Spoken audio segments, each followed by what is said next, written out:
Hello friends, welcome to minds academy, మన academy. ఈరోజు మనం కరెంట్ అఫైర్స్ 23rd మే discuss చేద్దాం. చేయబోయే ముందు మీకు ఒక చిన్న announcement. Corona virus COVID-19 pandemic వల్ల మనం చాలామంది ఆర్థికంగా కావచ్చు, లేదా మనం ప్రేమించిన వాళ్ళను కోల్పోవడం వల్ల కావచ్చు, రకరకాల ఇబ్బందులు ఫేస్ చేస్తున్నాం. ఆ రకంగా తల్లిదండ్రులను కోల్పోయి ఎవరైనా ఆర్థికంగా ఇబ్బంది ఉన్నటువంటి స్టూడెంట్స్ ఉంటే వాళ్ళ కోసం మైండ్స్ అకాడమీ తరపున ఉచిత కోచింగ్ ఇస్తున్నాం. మీకు ఎవరైనా అలాంటి వాళ్ళు తెలిస్తే వాళ్ళకి ఇన్ఫామ్ చేయండి, లేదా మేము ఇక్కడ ఇచ్చినటువంటి నంబర్కి కాల్ చేసి కానీ వాట్సాప్ చేసి కానీ ఇన్ఫామ్ చేయండి. వాళ్ళకు ఉచితంగా కోచింగ్ ఇవ్వడం ద్వారా ఎంతో కొంత హెల్ప్ అవుతుంది. సో నిన్న కరెంట్ అఫైర్స్ క్లాస్లో నేను మధ్యలో 2 క్వశ్చన్స్ అడిగాను, మిమ్మల్ని కామెంట్ చేయమని చెప్పాను. చాలామంది కమెంట్ చేశారు, థ్యాంక్ యూ సో మచ్. మీరు ఇలా కమెంట్ చేయడం వల్ల క్లాస్ ఫాలో అవుతున్నారనేటువంటి ఎంకరేజ్మెంట్ మాకు ఉంటుంది. దానివల్ల మేము మీకు ఇంకా ఎక్కువ కంటెంట్ తీసుకురావడానికి, ఎగ్జామ్కి ఉపయోగపడే ఎక్కువ వీడియోస్ చేయడానికి ప్రయత్నం చేస్తాం. సో ఫస్ట్ క్వశ్చన్ నేను అడిగింది, what kind of GST being levied on oxygen concentrators for which Delhi high court ask centre to drop it. Delhi high court ఏం చెప్పిందంటే, ఫారిన్ నుంచి ఎవరైనా పర్సనల్ యూజ్ కోసం ఆక్సిజన్ కాన్సన్ట్రేటర్స్ని కనుక తెప్పించుకుంటూ ఉంటే గిఫ్ట్స్ లాగా, అలాంటి వాటి మీద జిఎస్టీ వేయొద్దు అని చెప్పి ఆర్డర్ పాస్ చేసింది. అది ఏ జిఎస్టీ వేయొద్దని చెప్పింది? ఐజిఎస్టీ వేయొద్దని చెప్పింది. సో మీరు చాలామంది కరెక్ట్ ఆన్సర్ చేశారు. ఐజిఎస్టీ అంటే integrated goods and services tax. సాధారణంగా ఐజిఎస్టీ ఇండియాలో అయితే, విత్ ఇన్ ఇండియా అయితే, ఒక రాష్ట్రం నుంచి ఇంకొక రాష్ట్రానికి గూడ్స్ ట్రాన్స్పోర్ట్ అయ్యేప్పుడు ఐజిఎస్టీ లివై చేస్తారు, ఈ పన్ను విధిస్తారు. అది మనకు అందరికీ తెలుసు. సో ఇంపోర్ట్స్ విషయంలో కూడా ఒక రాష్ట్రం నుంచి ఇంకో రాష్ట్రానికి వెళ్తున్న మాదిరే కన్సిడర్ చేసి ఐజిఎస్టీని లివై చేస్తుంది. అదేవిధంగా ఒక ప్రోడక్ట్ ఇండియాలోకి రావాలంటే ఏమేమి ట్యాక్సెస్ వేస్తుంది ఇండియన్ గవర్నమెంట్ అంటే, basic customs duty, IGST and surcharge లేదా సెస్. సో ఈ ట్యాక్సెస్ వేస్తుంది ఒక ప్రోడక్ట్ ఇండియాలోకి ఇంపోర్ట్ అవ్వాలి అంటే. కానీ ఆక్సిజన్ కాన్సన్ట్రేటర్స్కి వచ్చేసరికి బేసిక్ కస్టమ్స్ డ్యూటీని ఆల్రెడీ రిమూవ్ చేసేసింది, బేసిక్ కస్టమ్స్ డ్యూటీని తొలగించింది, సర్చార్జ్ అండ్ సెస్ని కూడా రిమూవ్ చేసింది ఇండియన్ గవర్నమెంట్. ఇప్పుడు వేస్తున్నది ఏంటంటే ఓన్లీ ఐజిఎస్టీ వేస్తుంది ఆక్సిజన్ కాన్సన్ట్రేటర్స్ మీద. దాన్ని కూడా ఇంతకుముందు 28% ఉన్నదాన్ని ఇప్పుడు 12%కి చేసింది May 1 నోటిఫికేషన్లో. కానీ మొన్న ఢిల్లీ హైకోర్టు ఆర్డర్తో ఈ 12%ని కూడా తీసేయాల్సి వస్తుంది, only for personal imports of oxygen concentrators. So Shiva garu మీరు కామెంట్ చేశారు, thank you so much. Basics customs duty జనరల్గా అయితే ఉంటుంది, కానీ ఆక్సిజన్ కాన్సన్ట్రేటర్స్కి గవర్నమెంట్ రిమూవ్ చేసింది. What is the rank of India in global energy transition index అని కూడా అడిగాను. సో గ్లోబల్ ఎనర్జీ ట్రాన్సిషన్ ఇండెక్స్లో ఇండియా యొక్క ర్యాంక్ ఎంత? 87. అయితే ఫస్ట్ ప్లేస్లో ఎవరు వచ్చారు? ఎనర్జీ ట్రాన్సిషన్ ఇండెక్స్లో ఫస్ట్ ప్లేస్ స్వీడన్కి ఇది 4వసారి అనమాట. ఇది కూడా అడిగే అవకాశం ఉంది. స్వీడన్ వరుసగా 4వసారి ఫస్ట్ ప్లేస్లో నిలిచింది global energy transition index, which is released by world economic forum. So previous current affairs classes నుంచి క్వశ్చన్స్ డిస్కస్ చేద్దాం రోజులాగానే. Find out the correct statement among the following regarding foreign contribution regulation act, FCRA గురించి మనం గత 2 రోజులుగా discuss చేస్తున్నాం. So ఈ కింది స్టేట్మెంట్స్లో ఏది కరెక్ట్ అని అడుగుతున్నాడు, ఏది సరైందని అడుగుతున్నాడు. First statement, the ministry of external affairs extended the validity of registration for NGOs in India due to COVID-19. So మనకు తెలుసు ఎన్జిఓల యొక్క రిజిస్ట్రేషన్ యొక్క వ్యాలిడిటీని ఎక్స్టెండ్ చేసింది గవర్నమెంట్ ఆఫ్ ఇండియా. ఎందుకోసం? కరోనా వల్ల వాళ్ళ రిజిస్ట్రేషన్ ఎక్స్టెండ్ చేసుకోవడానికి తిరగలేరు కాబట్టి వాళ్ళ యొక్క వ్యాలిడిటీని ఎక్స్టెండ్ చేసింది. ఎప్పటి వరకు? 30th సెప్టెంబర్ 2021 వరకు. కాబట్టి ఇది కరెక్ట్. అదేవిధంగా ఏదైనా ఒక ఎన్జిఓ ఫారిన్ ఫండ్స్ కనుక రావాలి అంటే ఎఫ్సిఆర్ఏ అకౌంట్ వాటికి ఖచ్చితంగా ఢిల్లీలోని ఎస్బీఐ మెయిన్ బ్రాంచ్లో ఉండాలి. ఆర్బీఐలో కాదు. సో ఈ statement wrong. NGO shall be at least 1 year old to receive foreign contributions. Foreign contributions ఆ ఎన్జిఓలకు రావాలి అంటే అవి మినిమం 3 years ఓల్డ్ అయి ఉండాలి అండ్ 15 lakhs అవి వాలంటరీ యాక్టివిటీస్లో ఖర్చు పెట్టి ఉండాలి.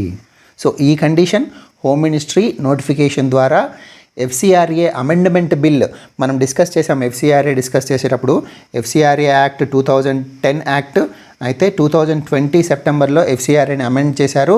3 years మినిమం ఉండాలి, 15 lakhs మినిమం వాలంటరీ యాక్టివిటీస్లో ఖర్చు పెట్టి ఉండాలి అని చెప్పి నోటిఫికేషన్లో రిలీజ్ చేసింది హోమ్ మినిస్ట్రీ. సో ఇది కూడా రాంగ్.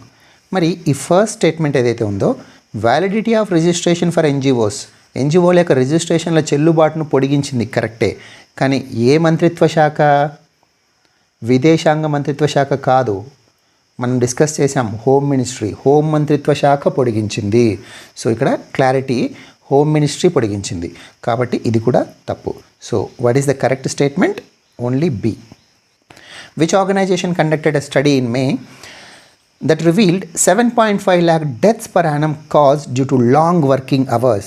సుదీర్ఘ పని గంటల వలన ప్రతి సంవత్సరం 7.5 లక్షల మంది మరణిస్తున్నారని ఏ అంతర్జాతీయ సంస్థల అధ్యయనంలో వెల్లడైంది అన్నటువంటిది question.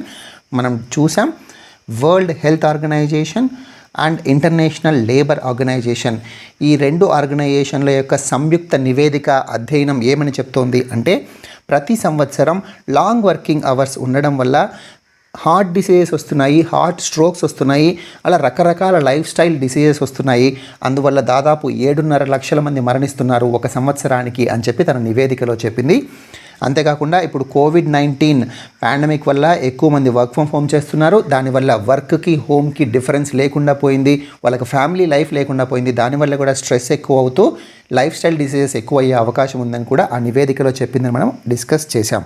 So world health organisation, ప్రపంచ ఆరోగ్య సంస్థ, international labour organisation. So what is the headquarters of world health organisation? Geneva, Switzerland. So ILO కూడా headquarters Geneva, Switzerland. And who is the head of WHO? Director general of WHO Tedros Adhanom. Very very important, Tedros Adhanom. And who is the head of international labour organisation? Guy Ryder. So ఇవి కూడా important, గుర్తుపెట్టుకోండి. So who was honoured with the 2021 Templeton prize? ఇది నిన్న discuss చేసాం. ఒకవేళ 2021 లేకపోతే all of the above is the correct answer. కానీ 2021 స్పెసిఫిక్గా ఇచ్చారు కాబట్టి ఆ సంవత్సరానికి, ఈ సంవత్సరానికి ఎవరు? జేన్ గూడాల్ మాత్రమే. So C is the correct answer. 2021 లేకపోతే మనం నిన్న చెప్పుకున్నట్టు ఆల్రెడీ దలైలామాకి, మదర్ తెరీసా కూడా ఈ అవార్డు దక్కింది, కాబట్టి వాళ్ళు కూడా ఆన్సర్ కిందకు వచ్చేవాళ్ళు. 2021 కాబట్టి జేన్ గూడాల్, ఈమె ప్రముఖ పర్యావరణ పరిరక్షణవేత్త, అంతేకాకుండా ఆంథ్రోపాలజిస్ట్, ప్రైమాలజిస్ట్, ఈమెకు చాలా క్వాలిఫికేషన్స్ ఉన్నాయి. పర్యావరణ పరిరక్షణలో ముఖ్యంగా చింపాంజీల గురించి అధ్యయనం చేసింది. సో అందువలన ఈమెకి టెంపుల్టన్ ప్రైజ్ని ఇచ్చారు. Who is the world highest paid athlete for 2021 as per the annual ranking of Forbes magazine ranking ప్రకారం 2021లో అత్యంత ఎక్కువగా ఆదాయాన్ని సంపాదించినటువంటి క్రీడాకారుడు ఎవరు అంటే కోనార్ మెక్గ్రెగార్. సో కోనార్ మెక్గ్రెగార్ ఈయన మిక్స్డ్ మార్షల్ ఆర్ట్స్ ఫైటర్ అనమాట. సో గుర్తుపెట్టుకోండి, mixed martial arts fighter Conor McGregor is the world's highest paid athlete for 2021. ఇతని యొక్క సంపాదన ఎంత అంటే 180 మిలియన్స్, $180 మిలియన్ అనమాట. సో $180 మిలియన్ల డాలర్లు సంపాదించాడు ఈయన. సో సెకండ్ ప్లేస్లో ఎవరున్నారు అంటే లయనల్ మెస్సీ, మనకు తెలుసు, the famous football player. Third ప్లేస్లో క్రిస్టియానో రొనాల్డో, ఇతను కూడా famous football player. Next question, which are the below statements are correct regarding తౌతే సైక్లోన్? తౌతే సైక్లోన్ గురించి మనం డిస్కస్ చేసాం ఆల్రెడీ. అయితే ఇప్పుడు మీరు ఇది ఆన్సర్ చేయడానికి ప్రయత్నం చేయండి, వీడియోని పాస్ చేసి. సో తర్వాత ఎక్స్ప్లెనేషన్ వినండి. తౌతే made landfall in Odisha coast near Bhubaneswar. Cyclones in the northern Indian Ocean region are named by a panel consisting of 13 countries. ఇది మనం చూసాం. వరల్డ్ మెట్రలాజికల్ ఆర్గనైజేషన్ ఒక్కొక్క ఓషన్ బేసిన్కి ఒక్కొక్క రీజనల్ ఆర్గనైజేషన్ ఏర్పాటు చేసి ఆ ఆర్గనైజేషన్కి బాధ్యతలు అప్పచెప్పింది. చుట్టుపక్కల ఉన్నటువంటి ప్రాంతాలకు లేదా దేశాలకు సైక్లోన్ అలర్ట్స్ లేదా వాతావరణ అలర్ట్స్ పంపించడమే కాకుండా సైక్లోన్స్కి నేమింగ్ పెట్టడానికి కూడా ఆయా దేశాల నుంచి నేమ్స్ తీసుకొని అది అనౌన్స్ చేస్తుంది. మన నార్త్ ఇండియన్ ఓషన్ బేసిన్కి ఎవరు అలా పనిచేస్తున్నారు? మన భారత వాతావరణ విభాగం, ఇండియన్ మెట్రలాజికల్ డిపార్ట్మెంట్. సో 13 దేశాల యొక్క 13 నేమ్స్ తీసుకొని మొత్తం 169 నేమ్స్ యొక్క లిస్టుని ఏప్రిల్లో ఆల్రెడీ రిలీజ్ చేసింది. ఆ లిస్టు ప్రకారమే తౌతే సైక్లోన్కు మ్యాన్మార్ పేరు పెట్టింది అని కూడా మనం చదివాం. మొత్తం ఎన్ని రీజనల్ సెంటర్స్ ఉన్నాయి ఇలాంటివి అంటే ప్రపంచంలో IMD లాంటివి 6 రీజనల్ సెంటర్స్ ఉన్నాయి. వాటినే మనం క్లియర్గా డిస్కస్ చేసాం. RSMC అని రీజనల్ స్పెషలైజ్డ్ మెట్రలాజికల్ సెంటర్స్ మొత్తం 6 ఉన్నాయి. 6 ఓషన్ బేసిన్స్కి. మన నార్త్ ఇండియన్ ఓషన్ బేసిన్కి IMD. So this statement is correct. Cyclone Taukte was named by Myanmar. Exactly correct. IMD states that it is super cyclone. కాదు, IMD తౌతే సైక్లోన్ను extremely severe cyclone storm అని పిలిచింది. So it is not super cyclone. First స్టేట్మెంట్కి మళ్ళీ వస్తే మనం తౌతే made landfall in Odisha coast. మనకు క్లియర్గా తెలుసు తౌతే సైక్లోన్ ఏ సముద్రంలో ఏర్పడింది? అరేబియా మహాసముద్రంలో. అరేబియా సముద్రంలో ఏర్పడితే అరేబియా ఎక్కడుంది? భారతదేశానికి పడమటన ఉంది. ఒడిషాకి ఏం సంబంధం లేదు కాబట్టి తప్పని క్లియర్గా అలా తెలుస్తుంది మనకు. ఒకవేళ ఎగ్జాక్ట్ లొకేషన్ ఐడియా లేకున్నా కూడా అలా అంచనా వేయచ్చు. సో ఈ క్వశ్చన్ నుంచి మీరు ఏం తెలుసుకోవాలి అంటే, సైక్లోన్ యొక్క న్యూస్ వచ్చినప్పుడు మనము ఎగ్జామ్ కోసం అందులో వేటిని గ్రహించాలి. ఒకటి, ల్యాండ్ ఫాల్ ఎక్కడ అని అడుగుతారు. సో తౌతే సైక్లోన్ యొక్క ల్యాండ్ ఫాల్ ఎక్కడ? గుజరాత్లో ల్యాండ్ ఫాల్ అయింది. సౌరాష్ట్ర రీజన్ అనేటువంటి గుజరాత్లో ల్యాండ్ ఫాల్ జరిగింది. అంటే తీరాన్ని ఎక్కడ దాటిందో అడుగుతాడు ఫస్ట్ పాయింట్. నెక్స్ట్, ఆ సైక్లోన్ పేరును ఎవరు పెట్టారని అడగచ్చు. అంతేకాకుండా ఆ సైక్లోన్ ఏ రాష్ట్రంలో ఎక్కువ నష్టాన్ని కలిగించిందని అడగచ్చు. అంతేకాకుండా దాని యొక్క పేరు, దాని యొక్క తీవ్రతను బట్టి IMD ఆ సైక్లోన్కు ఏ పేరు పెట్టిందని కూడా అడగచ్చు. అదొకసారి మనం ఇక్కడ చూద్దాం. సో తీవ్రతను బట్టి సైక్లోన్స్కి రకరకాల పేర్లు ఉంటాయి. తీవ్రతను ఏ విధంగా డిసైడ్ చేస్తారు అంటే విండ్ స్పీడ్ని బట్టి, పవన వేగాన్ని బట్టి సైక్లోన్ను లో ప్రెషర్ సైక్లోన్ అని, డిప్రెషన్ అని, డీప్ డిప్రెషన్ అని, సైక్లోనిక్ స్టామ్ అని, సివియర్ సైక్లోనిక్ స్టామ్ అని, సూపర్ సైక్లోన్ అని. ఓకే, యాక్చువల్లీ ఇక్కడ ఇంకొక రెండు కేటగిరీస్ మిస్ అయ్యాయి. సో ఇలా పేర్లు పెట్టి పిలుస్తారనమాట. సో లో ప్రెషర్ అంటే మనం వినేటువంటి అల్పపీడనం అని మనం వింటూ ఉంటాం. డిప్రెషన్ అంటే వాయుగుండం. డీప్ డిప్రెషన్, వాయుగుండం అధికంగా ఏర్పడితే డీప్ డిప్రెషన్. సైక్లోనిక్ స్టామ్ తుఫాను. సివియర్ సైక్లోనిక్ స్టామ్ తీవ్రమైనటువంటి తుఫాను. ఇంకొకటి category very severe cyclonic storm. Very severe cyclonic storm అనేటువంటి కేటగిరీ కూడా ఉంది. అంతేకాకుండా ఎక్స్ట్రీమ్లీ సివియర్ కేటగిరీ కూడా ఉంది. సారీ, నేను ఈ స్లైడ్లో ఈ రెండు కూడా ఉంటాయనుకున్నాను, లేవు. సో ఇక్కడ మీరు నోట్ చేసుకోండి. లో ప్రెషర్ నుంచి సివియర్ సైక్లోనిక్ స్టామ్ తరువాత very severe cyclonic storm, extremely severe cyclonic storm. మరి వీటి యొక్క విండ్ స్పీడ్స్ ఎంత అంటే, వెరీ సివియర్ సైక్లోనిక్ స్టామ్కి అయితే 118 కిలోమీటర్స్ పర్ అవర్ నుంచి 165 కిలోమీటర్స్ పర్ అవర్ వరకు very severe cyclonic storm. Extremely severe cyclonic storm is 166 kilometres per hour నుంచి 220 kilometres per hour వరకు ఎక్స్ట్రీమ్లీ సివియర్. అయితే ఇండియన్ మెటలాజికల్ డిపార్ట్మెంట్, భారత వాతావరణ శాఖ తౌతే సైక్లోన్ను ఎక్స్ట్రీమ్లీ సివియర్ కేటగిరీ కింద క్లాసిఫై చేసింది. అంటే 166 కిలోమీటర్స్ పర్ అవర్ నుంచి 220 కిలోమీటర్స్ పర్ అవర్ వేగంతో గాలులు వీస్తాయని చెప్పింది.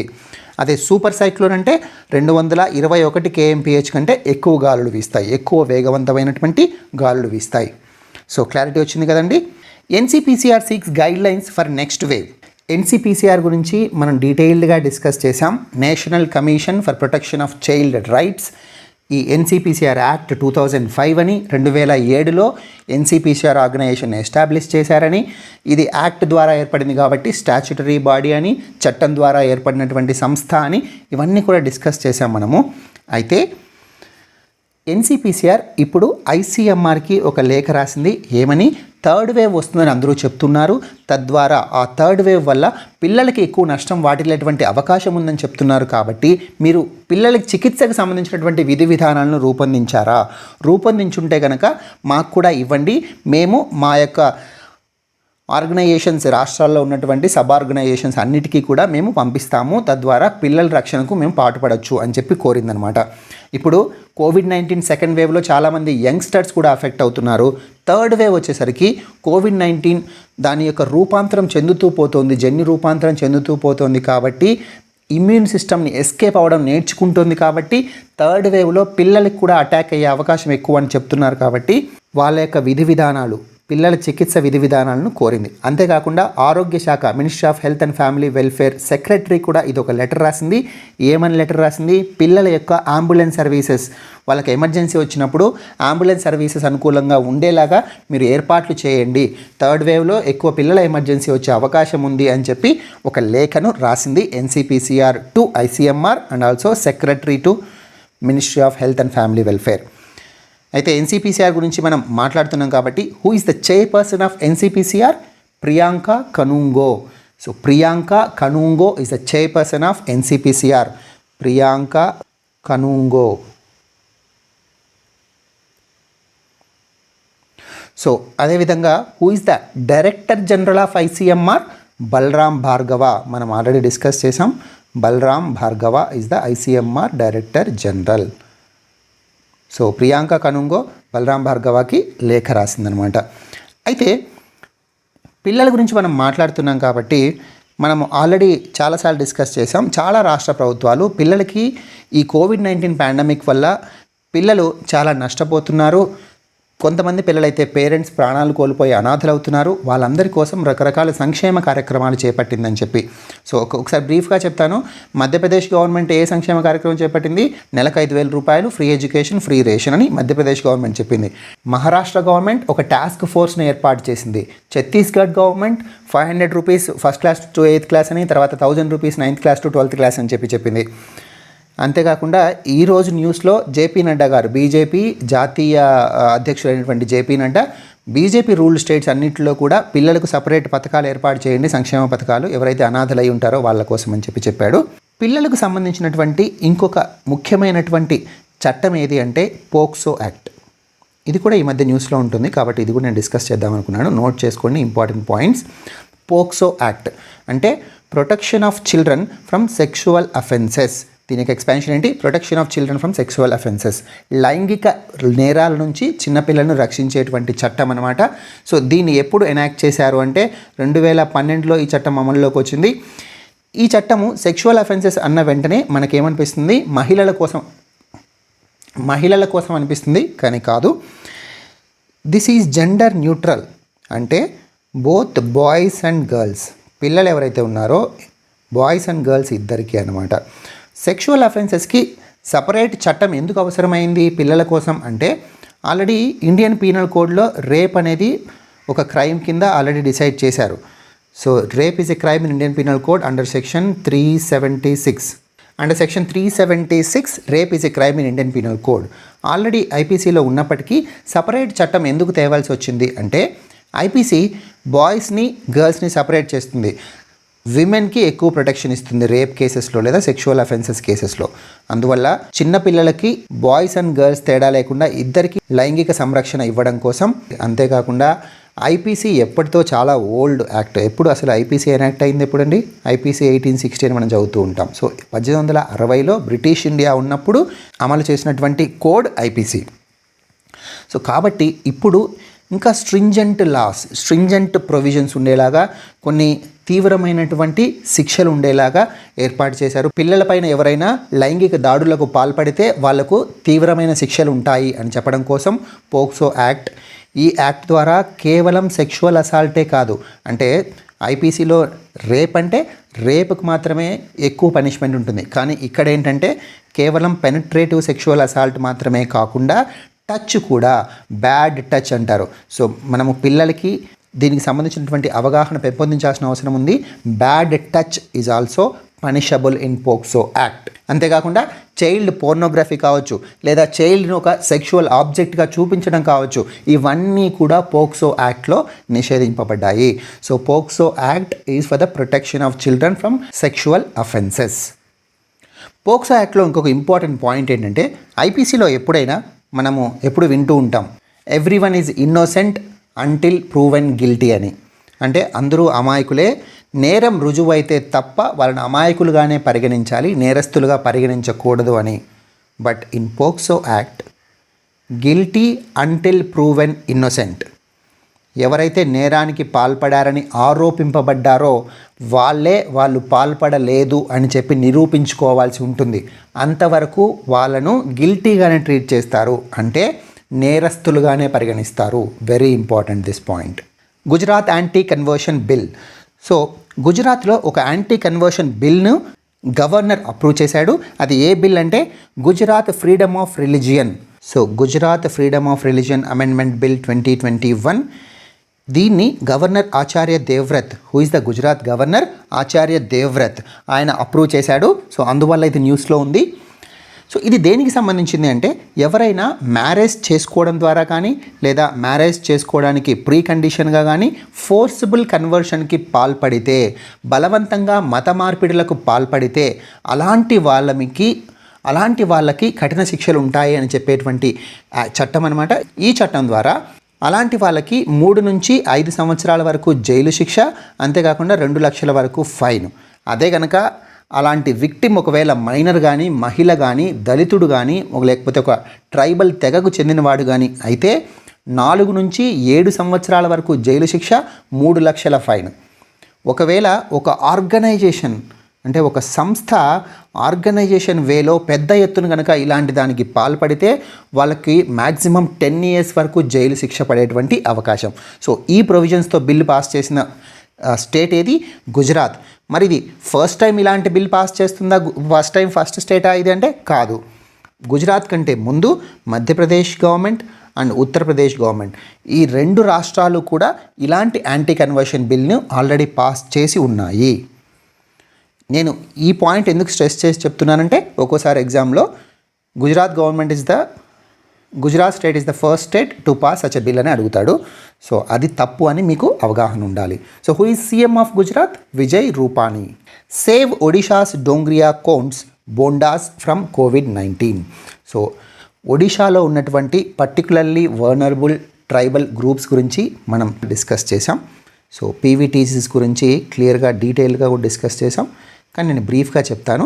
అసలు PVTGs particularly vulnerable tribal groups అంటే ఎవరు?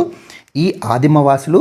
వాళ్ళ యొక్క సంఖ్య తక్కువగా ఉంటుంది. మిగతా ఆదిమవాసులు ట్రైబల్ గ్రూప్స్తో పోలిస్తే, మిగతా తెగలతో పోలిస్తే వీళ్ళ సంఖ్య పాపులేషన్ జనాభా తక్కువగా ఉంటుంది. First point. సెకండ్ పాయింట్, వీళ్ళు ఐసోలేటెడ్గా ఉంటారు. మిగతా జనాభాతో కలవకుండా దాదాపు ఐసోలేటెడ్గా ఉంటారు. అంతేకాకుండా వాళ్ళు ఎకనామిక్గా పూర్గా ఉంటారు, ఆర్థికంగా వెనుకబడి ఉంటారు. ఆర్థికంగానే కాదు, సాంకేతిక పరంగా టెక్నాలజికల్గా కూడా వెనుకబడి ఉంటారు. వాళ్ళు వాడేటువంటి టెక్నాలజీ ప్రీ అగ్రికల్చర్ టెక్నాలజీ అయి ఉంటుంది. అంటే వ్యవసాయం మానవుడు కనిపెట్టక ముందు వాడేటువంటి టూల్స్, పనిముట్లు వీళ్ళు వాడుతూ ఉంటారు. సో ఇలాంటి ప్రత్యేక తెగలను particularly vulnerable tribal groups PVTGs అని పేరు పెట్టారు. వీళ్ళ యొక్క పుట్టుపూర్వతాలు అంటే ఈ పీవీటీజీ టర్మ్కి ముందు ఏది ఉండేది? ప్రిమిటివ్ ట్రైబల్ గ్రూప్స్ అని. ఈ ప్రిమిటివ్ ట్రైబల్ గ్రూప్స్ని ఏ కమిషన్ రికమెండ్ చేసింది? ఎప్పుడు పీవీటీజీగా అయింది? 2006లో అయింది. మరి ఏ కమిషన్ ప్రిమిటివ్ ట్రైబల్ గ్రూప్స్ను రికమెండ్ చేసింది? Please comment in the comment section. నేను ఆల్రెడీ డిస్కస్ చేశాను ప్రీవియస్ క్లాస్లో. సో ప్రిమిటివ్ ట్రైబల్ గ్రూప్స్ కేటగిరీని రికమెండ్ చేసినటువంటి కమిషన్ ఏది? Please comment in the comment section. మీరు కేవలం ఈ క్వశ్చన్సే కాదు, ఈ సెషన్స్కి సంబంధించినటువంటి ఫీడ్బ్యాక్, ఆ రోజు క్లాస్కి సంబంధించినటువంటి ఫీడ్బ్యాక్ కావచ్చు, ఇంకేదైనా ఇంప్రూవ్మెంట్స్ కావచ్చు, వీటిని కూడా మీరు కమెంట్ చేయొచ్చు. మేము పాసిబుల్ అయితే ఇంప్రూవ్ చేయడానికి ట్రై చేస్తాం. మీరు కమెంట్స్ చేస్తే మాకు అదొక ఎంకరేజ్మెంట్. అంతేకాకుండా సెషన్ నచ్చితే కనుక మీరు లైక్ చేయండి. It will be very encouraging for us. మేము ఇంకా మంచి కంటెంట్ తీసుకురావడానికి, మరింత ఉత్సాహంతో పనిచేయడానికి అది మాకు ఎంకరేజ్మెంట్ ఇస్తుంది. సో ఇక్కడ అసలు ఇప్పుడున్నటువంటి న్యూస్ ఏంటి అంటే, ఒడిషాలో ఉన్నటువంటి పీవీటీజీస్ డోంగ్రియా కోండ్స్ బోండాస్ వీళ్ళు ఎక్కువ మంది COVID-19 బారిన పడుతున్నారు అని మనకు తెలుసు. అయితే ఇప్పుడు 70 మంది ఇంటెలెక్చువల్స్, మేధావులు ఒక పిటిషన్ పెట్టారు. ఎవరికి? ఒడిషా ముఖ్యమంత్రికి. Who is Odisha CM? Naveen Patnaik. ఆయనకి ఏమని పిటిషన్ పెట్టారు అంటే, ఈ పీవీటీజీస్ని కాపాడండి, వీళ్ళని సంరక్షించుకోవాల్సిన బాధ్యత మన మీద ఉంది. ఇప్పుడు దాదాపు 100 మందికి పైగా COVID-19 బారిన పడ్డారు. మొత్తం 13 పీవీటీజీస్ ఉంటే, మనం ఈ పాయింట్ కూడా చెప్పుకున్నాం, పీవీటీజీస్ మొత్తం 75 ఉంటే ఎక్కువ నంబరు ఒడిషాలో ఉంటున్నాయి. ఎక్కువ మంది జనాభా ఒడిషాలో పీవీటీజీ జనాభా నివసిస్తున్నారు అని చెప్పి. దాదాపు 100 మందికి COVID-19 పాజిటివ్ వచ్చింది. కాబట్టి మీరు సంరక్షణ చర్యలు తీసుకోండి. ఎలాంటి చర్యలు తీసుకోవాలి? హోమ్ క్వారంటైన్ వీళ్ళకి వర్కౌట్ అవ్వదు. ఎందుకు? వీళ్ళు దాదాపు ఓపెన్ లైఫ్ బతుకుతూ ఉంటారు. వాళ్ళకి హోమ్ క్వారంటైన్ ఉండడం సంబంధించినటువంటి అవగాహన ఉండదు. కాబట్టి వాళ్ళు ఉండేటువంటి నివాస ప్రాంతాలకి 2 కిలోమీటర్ల దూరంలో క్వారంటైన్ సెంటర్స్ ఏర్పాటు చేసి వాళ్ళని అక్కడ పెట్టండి. అంతేకాకుండా వైద్య అధికారులను డోర్ టు డోర్ సర్వే చేసి, సిమ్టమ్స్ ఉన్న వాళ్ళకి టెస్టులు చేసి, ఎవరెవరికి పాజిటివ్ ఉన్నావో వాళ్ళందరినీ కూడా హోమ్ క్వారంటైన్లో కాకుండా గవర్నమెంట్ క్వారంటైన్ సెంటర్లో ఉంచండి. వీళ్ళు సాధారణంగా ఏ విధంగా బతుకుతూ ఉంటారు అంటే, ఫారెస్ట్ ప్రొడ్యూస్ని తీసుకొని, అంటే అడవుల్లో దొరికేటువంటి ఉత్పత్తులను తీసుకొని సంతకు వెళ్ళి, దగ్గరలోని సంతకు వెళ్ళి మామూలు జనాలకు అమ్ముతూ ఉంటారు. అలా బతికే వాళ్ళు వీళ్ళు. కానీ ఈ కరోనా లాక్డౌన్ వల్ల వాళ్ళు అలా బయటకు వెళ్ళలేరు కాబట్టి స్పెషల్ ఆర్థిక ప్యాకేజ్ను, వాళ్ళకు రిలీఫ్ ప్యాకేజెస్ని ప్రకటించండి. అలా ప్యాకేజెస్ ప్రకటించడం ద్వారా వాళ్ళ ఆకలిని తీర్చొచ్చు, వాళ్ళని డెవలప్ చేయొచ్చు. అంతేకాకుండా వాళ్ళ దగ్గరలో ఉన్నటువంటి ప్రాథమిక ఆరోగ్య కేంద్రాలు, ఏవైతే ప్రైమరీ హెల్త్ కేర్ సెంటర్స్ ఉన్నాయో అవి చాలా అవుట్డేటెడ్ ఎక్విప్మెంట్తో ఉంటున్నాయి, చాలా పాతపడిపోయాయి. వాటిని అప్గ్రేడ్ చేసి వాళ్ళకి మెరుగైన వైద్యం అందేలా చూడండి అని చెప్పి కూడా ఈ మేధావులు ఒడిషా సీఎం నవీన్ పట్నాయక్కి పిటిషన్ పెట్టారు. సో ఇక్కడ మనకి ఎగ్జామ్కి మెయిన్ పాయింట్స్ పీవీటీజీస్ గురించి తెలుసుకోవాలి. అంతేకాకుండా ఒడిషాలో ఎక్కువ మంది పీవీటీజీస్ ఉంటారు. ఎగ్జామ్లో డోంగ్రియా కోన్స్ కానీ బోండాస్ అని గాడి వస్తే అది పీవీటీజీస్ అని మనం ఐడెంటిఫై చేయాలి. వాళ్ళు ఏ స్టేట్కి చెందిన వాళ్ళని అడిగితే ఒడిషా చెందిన వాళ్ళు అని కూడా చెప్పగలగాలి. అసలు పీవీటీజీస్ని మనము ఎందుకు కాపాడుకోవాలి అంటే మామూలుగా సామాన్య జనాలకు కూడా బయట వాళ్ళకి కోవిడ్ వస్తుంది, చాలామంది మరణిస్తున్నారు. వాళ్ళ కోసం కాకుండా మేధావులు పర్టికులర్గా పీవీటీజీస్ని రక్షించండి అని చెప్పి ఎందుకు అడిగారు? ఎందుకంటే పీవీటీజీస్ అంతరించిపోతే వాళ్ళకు ఉన్నటువంటి ప్రత్యేకమైన భాష కావచ్చు, వాళ్ళ భాషకు దాదాపు లిపి ఉండదు. మనం ఇది కూడా డిస్కస్ చేసాం. వాళ్ళకు రిటర్న్ స్క్రిప్ట్ ఉండదన్నమాట. సో అలాంటి భాషలు అంతరించిపోతాయి. దాదాపు ఒక 100లోనో 1000లోనో ఉంటారు వాళ్ళ పర్టికులర్ భాష మాట్లాడేవంటి ప్రజలు. ఆ భాష అంతరించిపోతుంది, వాళ్ళ యొక్క సంస్కృతి అంతరించిపోతుంది, వాళ్ళ ఆచార విధానాలు అంతరించిపోతాయి. సో తద్వారా మన భారతదేశం ముఖ్యమైన సంస్కృతిని, ఆచార వ్యవహారాలను, పద్ధతులను కోల్పోతుంది. ఒక దేశం తన యొక్క గుర్తింపును, ఐడెంటిటీని పొందాలంటే మెయిన్ ఏంటంటే ఆ దేశం యొక్క కల్చర్, సంస్కృతి, సాహిత్యం, ఇవి ఆ దేశం యొక్క మెయిన్ ఐడెంటిటీ అనమాట. సో ఆ దేశం ఐడెంటిటీని కోల్పోకుండా ఉండాలంటే దేశ వైవిధ్యాన్ని కాపాడాలి. మన భారతదేశం వైవిధ్యానికి పెట్టింది పేరు. భిన్నత్వంలో ఏకత్వం అని చెప్పుకుంటాం కదా. సో డైవర్సిటీకి పెట్టింది పేరు. So unity in diversity. కాబట్టి మనం వైవిధ్యాన్ని కాపాడడం కోసం అంతరించిపోతున్నటువంటి పీవీటీజీస్ని తప్పకుండా కాపాడుకోవాలి. DRDO develops antibody detection kit. So DRDO మన శరీరంలో ఉన్నటువంటి యాంటీబాడీస్ని గుర్తించే ఒక కిట్ని డెవలప్ చేసింది. ఏ సంస్థతో కలిసి? Vanguard diagnostics limited. So Vanguard diagnostics limited అనేటువంటి సంస్థతో కలిసి డిఆర్డిఓ డెవలప్ చేసినటువంటి యాంటీబాడీ డిటెక్షన్ కిట్ పేరేంటి అంటే డిప్కోవాన్ కిట్. సో ఈ డిప్కోవాన్ కిట్ని ఐసీఎంఆర్ ఆల్రెడీ అప్రూవ్ చేసింది. Regulatory approval by drug controller general of India కూడా పొందడం జరిగింది. సో అయితే ఇది ఎలా పనిచేస్తుంది అంటే టెస్ట్ చేసిన 75 నిమిషాల లోపే వితిన్ 75 మినిట్స్ తన యొక్క రిజల్ట్ ఇస్తుందన్నమాట. మన బాడీలో ఉన్నటువంటి ఐజీజీ యాంటీబాడీస్, మీరు వినే ఉంటారు ఐజీజీ యాంటీబాడీస్, ఐజీఎం యాంటీబాడీస్, బయాలజీలో చదువుకొని ఉంటారు. సో ఈ ఐజీజీ యాంటీబాడీస్ మన బాడీ రక్తంలో ఉన్నటువంటి సీరం లేదా ప్లాస్మాలో ఉంటాయి. సార్స్ కోవిడ్-2 కరోనా వైరస్కి సంబంధించినటువంటి యాంటీబాడీస్ని డిటెక్ట్ చేసి వితిన్ 75 మినిట్స్లో ఇది రిజల్ట్ ఇవ్వగలుగుతుంది. ఈ కిట్ యొక్క షెల్ఫ్ లైఫ్ 18 మంత్స్ అంటున్నారు, 1.5 year. అంటే 1.5 year వరకు ఈ కిట్ని వాడుతూ ఉండొచ్చు. So this is the kit developed by DRDO. DRDO మాట్లాడితే మనం చాలాసార్లు చెప్పుకున్నాం. పాండమిక్లో డిఆర్డిఓ హీరోయిక్గా రకరకాల ఉత్పత్తులను కావచ్చు, టెక్నాలజీస్ని కావచ్చు, ఇప్పుడు కొత్తగా 2DG మెడిసిన్ కూడా తీసుకొస్తుంది. సో పాండమిక్లో ప్రజలను కాపాడడం కోసం డిఆర్డిఓ చాలా చేస్తుంది. ఆక్సిజన్ కాన్సన్ట్రేటర్స్ కావచ్చు, ఆక్సికేర్ యూనిట్స్ని డెవలప్ చేసింది. ఇది పాండమిక్కి సంబంధించింది. అయితే డిఆర్డిఓ పాండమిక్కి సంబంధించే కాకుండా పైథాన్ 5 ఎయిర్ టు ఎయిర్ మిసైల్ని లాంచ్ చేసింది అని చెప్పి, టెస్ట్ చేసింది అని చెప్పి చెప్పుకున్నాం. అంతేకాకుండా సింధు నేత్ర అనేటువంటి శాటిలైట్ని డెవలప్ చేసింది.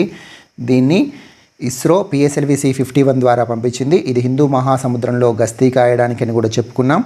అంతేకాకుండా సింగిల్ క్రిస్టల్ బ్లేడ్స్ని డిఆర్డిఓ ఎవరి కోసం తయారు చేసింది? HAL, హిందుస్థాన్ ఏరోనాటిక్స్ లిమిటెడ్ తయారు చేసేటువంటి హెలికాప్టర్స్లో వాడడం కోసం డెవలప్ చేసింది. లైట్ వెయిట్ బుల్లెట్ ప్రూఫ్ జాకెట్స్ని ఆర్మీ కోసం డెవలప్ చేసింది. అది 9 kg వెయిట్ ఉంటుంది. సో ఇవన్నీ కూడా డిఆర్డిఓ డెవలప్ చేసింది. పాండమిక్ వస్తే ఆక్సిజన్ సిలిండర్స్ కావచ్చు, ఆక్సిజన్ కాన్సన్ట్రేటర్స్ కావచ్చు, ఆక్సికేర్ యూనిట్స్ కావచ్చు, అంతేకాకుండా మెడిసిన్ కూడా ఇప్పుడు 2DG తెస్తుంది. దాదాపు 70కి పైగా టెక్నాలజీస్ని ఇది రకరకాల ఇండస్ట్రీస్కి ట్రాన్స్ఫర్ చేసింది. సో దిస్ ఈజ్ డిఆర్డిఓ అనమాట. Oxford AstraZeneca vaccine 80% effective against B1.617.2 variant. So Oxford AstraZeneca vaccine, ఈ ఆక్స్ఫర్డ్ ఆస్ట్రాజెనికా డెవలప్ చేసినటువంటి టీకాను ఇండియాలో ఏమని పిలుస్తారు? కోవిషీల్డ్ అని పిలుస్తారు ఇండియాలో. సో ఇండియాలో దీన్ని ప్రొడ్యూస్ చేసేటువంటి, మ్యానుఫ్యాక్చర్ చేసేటువంటి కంపెనీ ఏది? Serum institute of India. దీని యొక్క CEO ఎవరు? అదర్ పూనావాలా. సో ఈ కంపెనీ ప్రొడ్యూస్ చేసేటువంటి వ్యాక్సిన్ కోవిషీల్డ్. అయితే కోవిషీల్డ్ యొక్క ఒరిజినల్ డెవలపర్ ఎవరు? Oxford AstraZeneca. సో ఈ వ్యాక్సిన్ని 80% ఎఫెక్టివ్గా ఉంది ఈ వ్యాక్సిన్ COVID-19 పేషెంట్స్కి అని చెప్పి ఎవరు చెప్తుందంటే ఇంగ్లాండ్లో, యూకేలో ఒక స్టడీ చెప్తోంది. అంతేకాకుండా 2 డోసులు వేసుకుంటే వాళ్ళకు 87% ప్రొటెక్షన్ అగెయిన్స్ట్ B.117. ఇది యూకేలో ఆరిజిన్ అయినటువంటి వేరియంట్, ఇంగ్లాండ్లో ఆరిజిన్ అయినటువంటి వేరియంట్. మరి B.1.61.2 వేరియంట్ ఇది ఎక్కడ ఆరిజిన్ అయింది? ఇండియాలో ఆరిజిన్ అయినటువంటి వేరియంట్. సో ఇప్పుడు ఒకసారి చూస్తే B.1.617.2, B.1.617 ఇండియాలో ఆరిజిన్ అయ్యి తర్వాత డబుల్ మ్యూటేషన్ చెందిది B.1.617.2 అనే పేరు పెట్టారు దీనికి. దీన్నే చాలామంది ఈ మధ్య ఇండియన్ వేరియంట్ అని సోషల్ మీడియాలో అంటుండడం వల్ల గవర్నమెంట్ ఆఫ్ ఇండియా ఒక ప్రకటన జారీ చేసింది ఈరోజు. ఏమని? అన్ని సోషల్ మీడియా ఆర్గనైజేషన్స్కి తన ప్రకటన పంపించింది. Remove reference to Indian variant. World health Organization ఏదైతే ప్రపంచ ఆరోగ్య సంస్థ ఉందో అది ఎప్పుడూ కూడా ఇండియన్ వేరియంట్ అని చెప్పలేదు, వేరియంట్ ఆఫ్ కన్సర్న్ అని చెప్పింది. వేరియంట్ ఆఫ్ కన్సర్న్, ఈ పదం కూడా ఇంపార్టెంట్. వేరియంట్ ఆఫ్ కన్సర్న్ ఏది? B.1.617. కాబట్టి ఇండియన్ వేరియంట్ అనే పదాన్ని తొలగించండి అని చెప్పి అన్ని సోషల్ మీడియా ఆర్గనైజేషన్స్కి ఇండియన్ గవర్నమెంట్ ఆర్డర్స్ పాస్ చేసిందనమాట. మనం ఈ మధ్యనే డిస్కస్ చేసాం. వరల్డ్ హెల్త్ ఆర్గనైజేషన్ చెందినటువంటి చీఫ్ సైంటిస్ట్ సౌమ్య స్వామినాథన్ ఆమె కూడా చెప్పారు, ఈ వేరియంట్స్ను జియోగ్రాఫికల్గా ఐడెంటిఫై చేయడం వల్ల, భౌగోళికంగా గుర్తించడం వల్ల, ఇండియన్ వేరియంట్ అని, యూకే వేరియంట్ అని, బ్రెజిల్ వేరియంట్ అని ఇలా గుర్తించడం వల్ల అఫెండ్ అవుతున్నారు, దేశాలు వాళ్ళని కించపరిచినట్టు భావిస్తున్నాయి. మనకు ఈ మధ్య న్యూస్లో కూడా చూసాం, కేజ్రీవాల్ మీద సింగపూర్ గవర్నమెంట్ ఇండియన్ గవర్నమెంట్కి కంప్లైంట్ చేసింది. ఏమని? ఒక రాష్ట్ర ముఖ్యమంత్రి కేజ్రీవాల్ ఆయన ఇలా అనడం సరికాదు, సింగపూర్ వేరియంట్ వల్ల పిల్లల్లో ఎక్కువ సివియర్గా అవుతుంది, కాబట్టి భారతదేశంలో కూడా జాగ్రత్తగా ఉండండి అని చెప్పి ఒక స్టేట్మెంట్ కేజ్రీవాల్ ఇవ్వడం తప్పు అని చెప్పి సింగపూర్ గవర్నమెంట్ చెప్పింది. సింగపూర్ వేరియంట్ అనే పదం మీరు వాడకండి, అంతేకాకుండా మీరు తప్పుడు ప్రచారం చేస్తున్నారని కూడా చెప్పింది. సో ఈ రకంగా దేశాలు అఫెండ్ అవుతున్నాయి. మన ఇండియా కూడా ఇండియన్ వేరియంట్ వాడద్దు అని చెప్తోంది. సో కాబట్టి భౌగోళికంగా కాకుండా సైక్లోన్ ఏ విధంగా అయితే నేమింగ్ చేస్తామో, తుఫాన్లకు ఏ విధంగా అయితే పేర్లు పెడుతున్నామో, మనం ఎలా పేర్లు పెడతారో డిస్కస్ చేసుకున్నాం కదా చాలాసార్లు, అదేవిధంగా వేరియంట్స్, వైరస్ వేరియంట్స్ కూడా నామకరణం చేసేటువంటి ఒక విధానాన్ని ప్రవేశపెట్టాలి అని చెప్పి ఎవరు చెప్పారు? WHO chief scientist Soumya Swaminathan. So ఇది Oxford AstraZeneca and Indian variant of corona virus పేరును రిమూవ్ చేయమని గవర్నమెంట్ అడగడం. COVID vaccine patenting. ఇప్పుడు నేను డిస్కస్ చేయబోయేటువంటి పాయింట్స్ ఏవైతే ఉన్నాయో ఇవి ఆల్రెడీ మనము రకరకాల వీడియోస్లో సింగిల్ పాయింట్స్గా పార్ట్స్గా డిస్కస్ చేసుకునే ఉంటాము. దాన్ని ఒకసారి ఒక దగ్గర తీసుకొచ్చే ప్రయత్నం. అంతేకాకుండా నిన్న హిందూలో ఒక ఎడిటోరియల్ వచ్చింది, ఎయిడ్స్కి ఏ విధంగా అయితే పేటెంట్ రైట్స్ లేకుండా చేసి కంపల్సరీ లైసెన్సింగ్, వాలంటరీ లైసెన్సింగ్ ద్వారా మందులు అందరికీ అందుబాటులోకి తీసుకొచ్చారో అదేవిధంగా కరోనా వ్యాక్సిన్, కోవిడ్ వ్యాక్సిన్ని కూడా పేటెంటింగ్ లేకుండా చేయడం, లేకపోతే వాలంటరీ లైసెన్సింగ్ ద్వారా కోవిడ్ వ్యాక్సిన్ను అందరికీ అందుబాటులోకి తెచ్చే ప్రయత్నం చేయొచ్చు అని వాదించేటువంటి ఒక ఆర్టికల్ వచ్చింది. ఆ ఆర్టికల్ గురించి మాకు కొంచెం చిన్న అనాలిసిస్ చేద్దాం ఎగ్జామ్ పాయింట్ ఆఫ్ వ్యూలో. సో ఏం చెప్తుంది అంటే ఇప్పుడు రకరకాల స్ట్రెయిన్స్ వస్తున్నాయి. మనం దాదాపు కొన్ని వందల రకాల స్ట్రెయిన్స్ వచ్చాయని సైంటిస్టులు చెప్తున్నారు. సో ఈ రకరకాల వేరియంట్స్ వల్ల అవి మన ఇమ్యూన్ సిస్టమ్ని ఎస్కేప్ అవుతున్నాయి. అందుకే ఇన్ని మరణాలు సంభవించడానికి ప్రధానమైనటువంటి కారణం ఏంటి అంటే మన ఇమ్యూన్ సిస్టమ్ అసలు రికగ్నైజ్ చేయలేకుంది. ఒక కరోనా వైరస్ మన లోపల ఉంది అన్న విషయాన్ని రికగ్నైజ్ చేయకపోతే అది మన శరీరం మీద దాడి చేసి మరణాలు సంభవించేలా చేస్తోంది. సో దీన్ని నివారించాలి అంటే ఎక్కువ మందికి వ్యాక్సిన్స్ ఇవ్వగలగాలి. ఎక్కువ మందికి వ్యాక్సిన్స్ అడ్మినిస్టర్ చేయగలగాలి అంటే ఆ వ్యాక్సిన్లు ఫస్ట్ తక్కువ ధరలో ఉండాలి, అంతేకాకుండా ఎక్కువ క్వాంటిటీలో, మ్యాసివ్ క్వాంటిటీలో ఉత్పత్తి చేయగలగాలి. కానీ ఇప్పుడు ఇలా జరుగుతోందా? ధర తక్కువ అంటే అన్ని గవర్నమెంట్స్ ఫ్రీగా ఇస్తున్నాయి, దాన్ని పక్కన పెట్టేద్దాం. ఎక్కువ క్వాంటిటీస్లో ఉత్పత్తి జరగడం లేదు. మనం చూస్తే Covishield, serum institute of India ఏం చెప్తుంది, నెలకు 60 to 65 మిలియన్ డోసెస్ మాత్రమే అవి ప్రొడ్యూస్ చేస్తుంది. అదేవిధంగా భారత్ బయోటెక్ వాళ్ళు కోవాక్సిన్ని దాదాపు 10 మిలియన్స్ పర్ మంత్ మాత్రమే ప్రొడ్యూస్ చేయగలుగుతున్నారు. సో ఇది ఇండియాకు ఏ మూలకు సరిపోదన్నమాట. ఇండియాలో దాదాపు 300 కోట్ల డోసులు కావాలి. ఎందుకు? దాదాపు 135 కోట్ల జనాభా ఉంటారనుకుంటే ఇంటూ 270 డోసులు అయితే ఒక 30 crores వ్యాక్సిన్ వేస్టేజ్ కింద తీసుకుంటే దాదాపు 300 కోట్ల డోసులు అవసరమవుతాయి. ఈ 1 or 2 monthsలో ఇవ్వగలిగితే, ఈ 300 డోసులు ఈ 1 or 2 monthsలో ఇవ్వగలిగితే ఎక్కువ వేరియంట్స్ రాకుండా ఎక్కువ మరణాలను ఆపేదానికి అవకాశం ఉంటుంది. ఒకవేళ ఈ వ్యాక్సినేషన్ ప్రక్రియ కనుక డిలే అయితే ఖచ్చితంగా 3rd wave 4th wave ఇలా వస్తూనే పోతుంది, పిల్లలకు కూడా వెళ్తుంది. సో ఇలా డేంజరస్గా మారేటువంటి అవకాశం ఉంది. కాబట్టి వ్యాక్సిన్ పేటెంటింగ్ అనేది మెయిన్ రోల్ ప్లే చేస్తుంది ఎక్కువ వ్యాక్సిన్ని ప్రొడ్యూస్ చేయడానికి అని చెప్పి వాదించారు ఆ ఆథర్ అనమాట. మనం ఆల్రెడీ డిస్కస్ చేసిందే. సో ఇక్కడ ఆయన చెప్పినటువంటి పాయింట్స్లో వాలంటరీ లైసెన్సింగ్, కంపల్సరీ లైసెన్సింగ్ అంటే ఏంటో ఒకసారి చూద్దాం. సో వాలంటరీ లైసెన్సింగ్ అంటే వ్యాక్సిన్ యొక్క ఒరిజినల్ మ్యానుఫ్యాక్చర్ లేదా ఒరిజినల్ డెవలపర్ ఎవరైతే ఆ వ్యాక్సిన్ ఇన్వెంట్ చేశాడో, ఇన్నోవేట్ చేశారో, కనిపెట్టారో ఆ సంస్థనే వాలంటరీగా వేరే ఆర్గనైజేషన్స్కి దాని యొక్క లైసెన్స్ని అమ్మితే దాన్ని వాలంటరీ లైసెన్సింగ్ అంటారు. ఎందుకు అలా చేస్తుంది?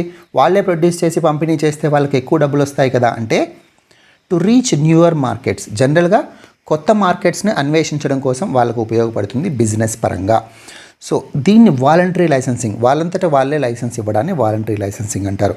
అదే కంపల్సరీ లైసెన్స్, ఆ లైసెన్స్ని ఒరిజినల్ మ్యానుఫ్యాక్చర్ యొక్క అనుమతి లేకుండా ప్రభుత్వాలే ఇతర సంస్థలకు లైసెన్స్ని ఇష్యూ చేస్తే దాన్ని కంపల్సరీ లైసెన్సింగ్ అంటారు. ఇది ఎందుకు ఇష్యూ చేస్తుంది?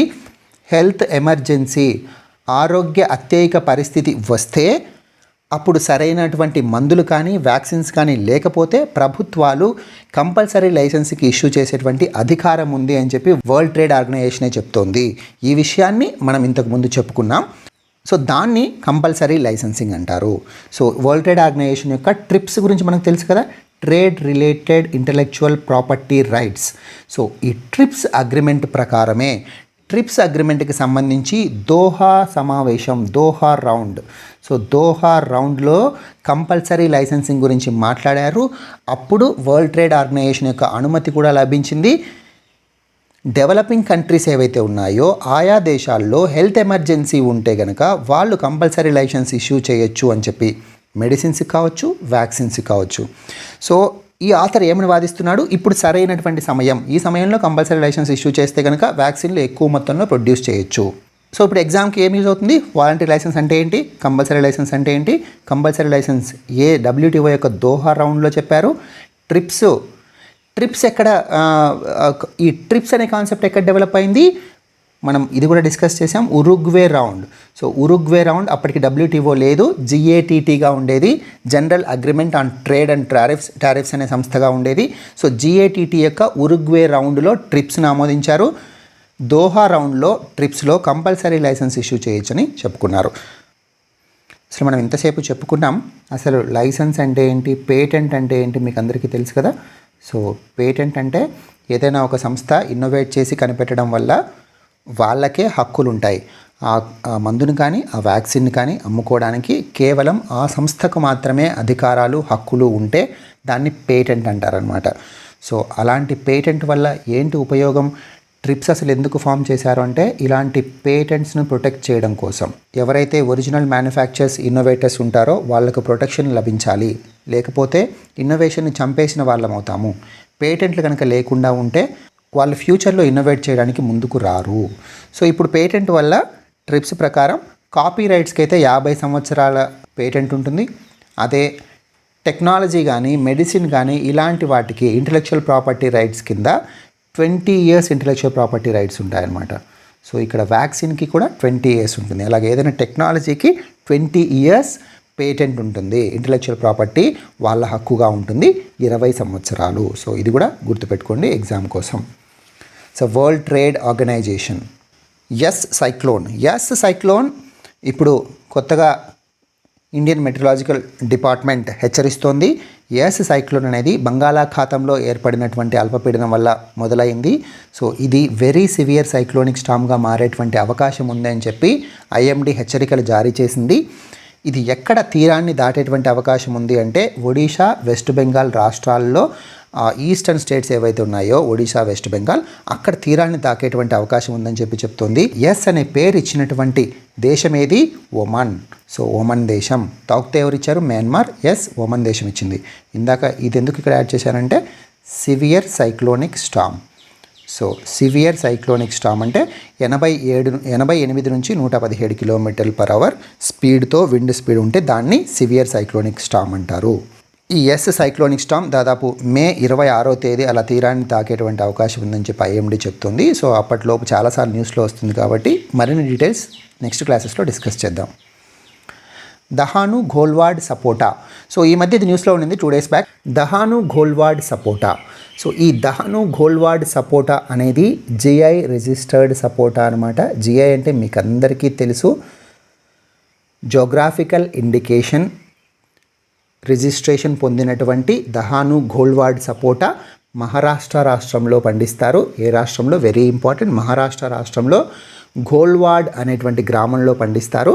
సో ఈ సపోటా అపీడా సహాయంతో, అపీడా అంటే APEDA, agricultural and processed food products export development authority, అంటే వ్యవసాయ సంబంధించినటువంటి ప్రొడక్ట్స్ లేదా processed food products. Processed food products అంటే ప్రాసెస్ చేసినటువంటి ఆహార ఉత్పత్తులు అంటే ఏవి? సపోజ్ టొమాటోస్ ఉన్నాయి, అవి వ్యవసాయ ఉత్పత్తులు అవుతాయి. వాటిని ప్రాసెస్ చేసి టమోటా కెచప్ చేయడం లేదా టమోటా జామ్ చేయడం, సో ఇలా చేయడం వల్ల దాన్ని ప్రాసెస్డ్ ఫుడ్ ప్రొడక్ట్స్ అంటారు. సో ఇలాంటి వాటిని ఎక్స్పోర్ట్ చేయడంలో సహాయ సహకారాలు అందించేటువంటి సంస్థనే APEDA, APEDA, agricultural and processed food products export development authority. వీళ్ళ సహాయంతో దహాను ఘోల్వాడ్ సపోటాని జిఐ రైతుల నుంచి సేకరించి యూకేకి ఎక్స్పోర్ట్ చేశారు. సో యూకేకి ఎక్స్పోర్ట్ చేశారు. పాల్ఘర్ డిస్ట్రిక్ట్ ఆఫ్ మహారాష్ట్ర నుంచి యూకేకి ఎక్స్పోర్ట్ చేశారు. సో సాధారణంగా ఈ ఎక్స్పోర్ట్ డెవలప్మెంట్ అథారిటీ కాబట్టి ఇది ఈ మధ్య ఏం చేస్తోంది అంటే జిఐ ఉత్పత్తులు, సో జిఐ ట్యాగ్ పొందినటువంటి పంటలు లేదా ఉత్పత్తులు ఏవైతే ఉన్నాయో వాటి యొక్క ఎక్స్పోర్ట్ను ప్రమోట్ చేయడానికి ఎక్కువగా ప్రయత్నం చేస్తోంది అపీడా అనమాట. అసలు జిఐ ట్యాగ్ అంటే ఏంటి? Geographical indication tag. మీ అందరికీ తెలుసు, ఏదైనా ఒక ఉత్పత్తి ఒక స్పెసిఫిక్ భౌగోళిక ప్రాంతంలో, ఒక స్పెసిఫిక్ జియోగ్రాఫికల్ రీజన్లో కనుక ఆరిజిన్ అయితే, అంటే అక్కడ పుడితే లేదా అక్కడ మాత్రమే తయారు చేయగలిగితే లేదా అక్కడ మాత్రమే పండితే, సో అలాంటి ప్రొడక్ట్స్ని ఆ ప్రాంతానికి సంబంధించి జియోగ్రాఫికల్ ఇండికేషన్ ట్యాగ్ తీసుకుంటాయన్నమాట. సో ఈ ట్యాగ్ పొందడం వల్ల వాటికి వచ్చేటువంటి లాభం ఏంటి అంటే, ఆ ట్యాగ్ పొందడం వల్ల ఆ ట్యాగ్ని ఆ ప్రాంతంలో వాళ్ళు ఉపయోగించడం వల్ల వాటికి ఒక ప్రత్యేకత ఉంటుంది. ఎందుకు? వాటికి స్పెషల్ క్వాలిటీస్ ఉంటాయి కాబట్టే అలాంటి ట్యాగ్స్ ఇస్తారు. కాబట్టి వాటికి ఉన్నటువంటి స్పెషల్ క్వాలిటీస్ని అవి రిప్రజెంట్ చేస్తాయి ఆ ట్యాగ్లు ఉండడం వల్ల. ఎక్స్పోర్ట్స్కి ఎక్కువ ధర లభిస్తుంది. అంతేకాకుండా ఇండియాలో కూడా వాటికి మంచి ప్రైస్ లభిస్తుంది. దహాను ఘోల్వాడ్ సపోటాకి జిఐ ట్యాగ్ మహారాష్ట్ర రీజన్లో మహారాష్ట్ర రాజ్య చీకు ఉత్పాదక్ సంఘ్ వీళ్ళు పొందారనమాట. సో వీళ్ళ దగ్గర రిజిస్టర్ అయినటువంటి రైతులు మాత్రమే పండిస్తారు. సో ఇది ఘోల్వాడ్ విలేజ్లో పండిస్తారు. ఈ ఘోల్వాడ్ విలేజ్లో ఉన్నటువంటి ఒక పర్టికులర్ సాయిల్, కాల్షియం సమృద్ధిగా ఉన్నటువంటి ఆ నేలల వలన దీనికి ఒక ప్రత్యేకమైన రుచి వస్తుంది, ఒక మంచి స్వీట్నెస్ కూడా వస్తుంది. సో మనం ఇందాకే చెప్పుకున్నట్టు ఒక భౌగోళిక ప్రాంతంలో కొన్ని ప్రత్యేకతలు కలిగి ఉండి, సో ఇక్కడ ప్రత్యేకమైన రుచి ఉండడం వల్ల దీనికి జిఐ ట్యాగ్ ఇవ్వడం జరిగింది.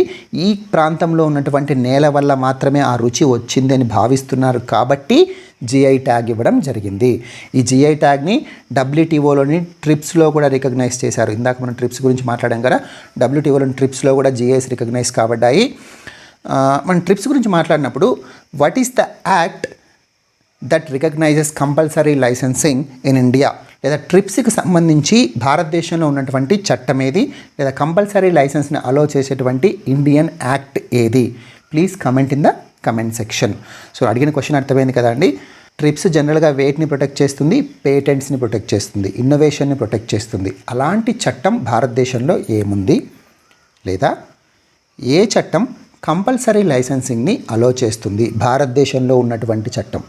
సో ఆ చట్టం ఏదో చెప్పండి, కమెంట్ చేయండి. సో సపోటా యొక్క బిగ్గెస్ట్ ప్రొడ్యూసర్ ఏంటి అని ఎగ్జామ్లో క్వశ్చన్ రావచ్చు. సపోటా న్యూస్లో ఉంది కాబట్టి. So Karnataka is the biggest producer of sapota, followed by Maharashtra. అంటే Maharashtra second biggest producer, Karnataka is the biggest producer of sapota. ఈ జిఐ ట్యాగ్ సపోటా గురించి నేను మాట్లాడట్లేదు, జనరల్గా సపోటా గురించి మాట్లాడుతున్నాను. అదేవిధంగా ఏపీడిఏ అపీడా యొక్క చైర్మన్ ఎవరు? ఎం అంగముత్తు. సో ఎం అంగముత్తు, MUTHU. సో అంగముత్తు అనే ఆయన అపీడా చైర్మన్.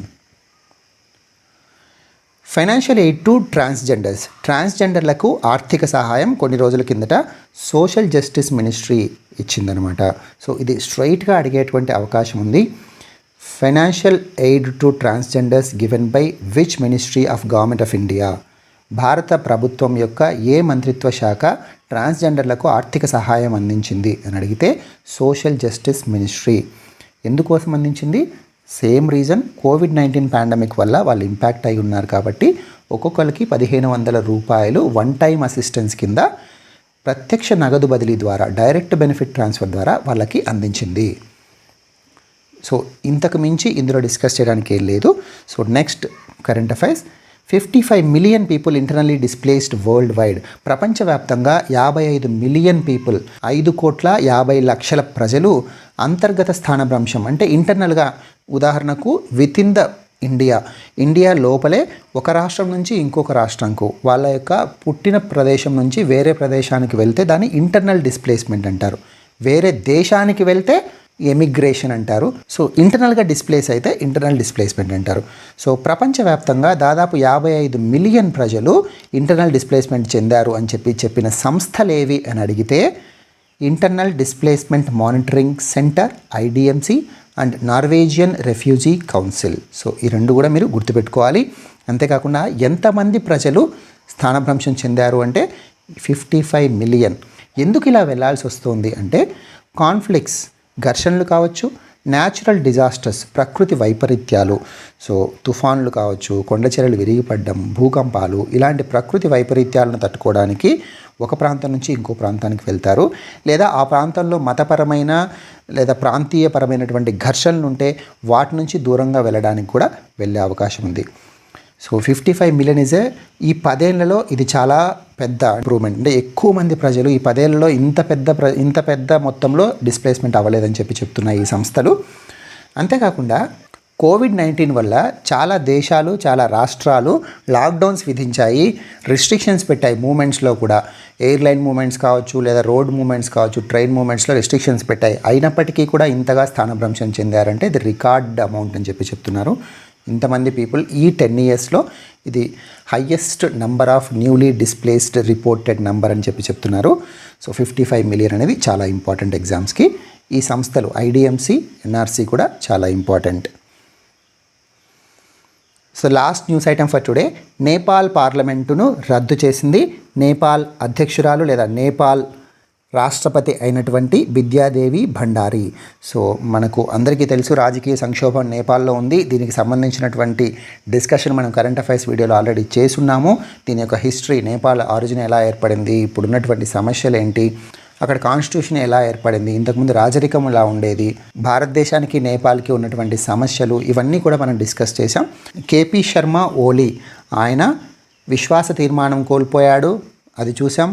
కోల్పోయిన తర్వాత ప్రతిపక్షాలు కూడా విశ్వాస తీర్మానం మేము నెగ్గలేము అని చెప్తే తర్వాత ఆయన్నే తిరిగి ప్రధానిగా ఎన్నిక కాబడ్డం చూసాం. మళ్ళీ ఇప్పుడు ఏం జరిగిందంటే ఆయన కానీ ప్రతిపక్షాలు కానీ విశ్వాస తీర్మానం నెగ్గలేమని చెప్పడం వల్ల ఆమె మొత్తం పార్లమెంట్నే రద్దు చేసింది. సో ఇది న్యూస్లో ఉంది. ప్రతిపక్షాలు గొడవ చేస్తున్నాయి, రద్దు చేయడం అనేది రాజ్యాంగబద్ధం కాదు అని చెప్పి. ఏం జరుగుతుందో చూద్దాం మనం ఫ్యూచర్లో. So this is for today. If you have any doubts or feedback on this lecture, please comment in the comment section. మీకు ఏదైనా అనుమానాలు ఉన్నా, డౌట్స్ ఉన్నా, లేదా ఫీడ్బ్యాక్ ఏమైనా ఉన్నా కూడా కమెంట్ చేయండి. Please like, share and subscribe to this video. మీరు లైక్ చేస్తే మాకు ఎంతో ఎంకరేజ్మెంట్గా ఉంటుంది. Thank you so much.